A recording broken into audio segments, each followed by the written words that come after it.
ഞങ്ങൾ ആണുങ്ങളെ സംബന്ധിച്ചിടത്തോളം ചില ചോദ്യങ്ങളുണ്ട്. എന്താണ് ഈ മെനോപോസ്? മെനോപോസ് കഴിഞ്ഞാൽ എന്താണ് സംഭവിക്കുന്നത്? ഈ ചോദ്യങ്ങളുണ്ട്. ഇത് കൂടാതെ എന്നെ അത്ഭുതപ്പെടുത്തിയ വേറൊരു കാര്യം, പല പെണ്ണുങ്ങളടുത്ത് ഞാൻ കേട്ടതാണ്, മെനോപോസ് കഴിഞ്ഞാൽ ആ പെണ്ണിന് പിന്നെ പ്രണയിക്കാൻ പറ്റൂല, ആ പെണ്ണിന് സെക്സ് ചെയ്യാൻ പറ്റൂല. മോഡേൺ മെഡിസിൻ ഡോക്ടേഴ്സിന്റെ ഭാഗത്തു നിന്ന് ഈ വിഷയത്തിൽ പല കാര്യങ്ങളും നമ്മൾ കുറച്ചൊക്കെ കേട്ടിട്ടുണ്ട്.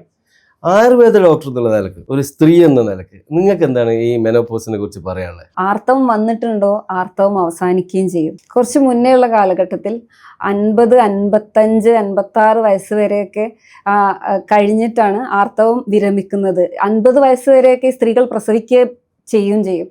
അപ്പോൾ ഇന്നത്തെ കാലത്ത് അത് ഏജ് കുറച്ചും കൂടി മുന്നിലോട്ട് വന്നേക്കാണ് ചെയ്തിട്ടുള്ളത്. പക്ഷേ കുറച്ച് മുന്നത്തെ കാലഘട്ടത്തിൽ മോർട്ടാലിറ്റി റേറ്റ് അഥവാ ഒരാളുടെ ആയുസ് എന്ന് പറഞ്ഞിട്ടുള്ളത് 60, 65 വരെ ഉണ്ടായിരുന്നുള്ളൂ. പക്ഷെ ഇന്ന് അത് കുറച്ചുകൂടി മുന്നോട്ടായിട്ടുണ്ട്.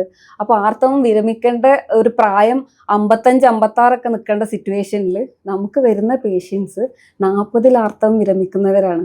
നേരത്തെ ആർത്തവം വിരമിച്ചിട്ടുണ്ടെങ്കിൽ അതിനനുസരിച്ചുള്ളൊരു ഹോർമോൺ വ്യതിയാനങ്ങൾ അവരുടെ ശരീരത്തിൽ വരുന്നുണ്ട്. ആർത്തവം വിരമിച്ചോ ഈസ്ട്രജൻ ഇല്ല. ഈസ്ട്രജൻ ഇല്ലെങ്കിൽ ഈ പറഞ്ഞ പ്രേമം അവിടെ ഇല്ല.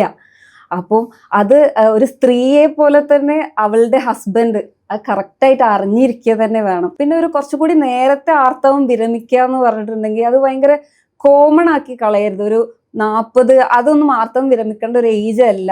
45, 46, ഒരു 50 വരെയൊക്കെ ആർത്തവം ഉണ്ടായാൽ മാത്രമേ ആ സ്ത്രീ ഭയങ്കര ഹെൽത്തി ആവുള്ളൂ.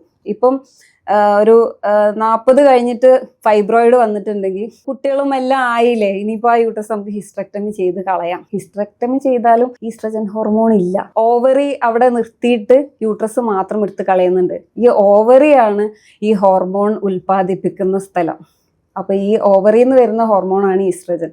ഈസ്ട്രജൻ കുറയുന്നതിനനുസരിച്ചിട്ട് പ്രേമം മാത്രമല്ല ഇല്ലാണ്ടാവുന്നത്, അവർക്കൊരു ചൂട്, സഹിക്കാൻ കഴിയാത്തൊരു ചൂട് വരുന്നുണ്ട്. അത് പാവങ്ങൾ അതുമായിട്ട് ഭയങ്കരമായിട്ട് ബുദ്ധിമുട്ടാണ്. അതിനൊക്കെ കൃത്യമായിട്ട് ആയുർവേദ ചികിത്സ ഉണ്ട്.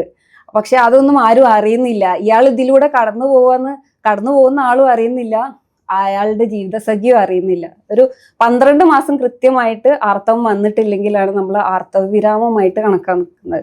അപ്പൊ അത് കുറച്ചുകൂടി നേരത്തെ ഉള്ള ഏജിലാണ് വരുന്നതെങ്കിൽ ഒരു 38, 36 അങ്ങനത്തെ ഏജൊക്കെ ആണെങ്കിൽ മരുന്ന് കൊടുത്തിട്ട് കുറച്ചും കൂടി നമുക്ക് ആർത്തവം നിലനിർത്തി കൊണ്ടുപോകാൻ പറ്റാറുണ്ട്.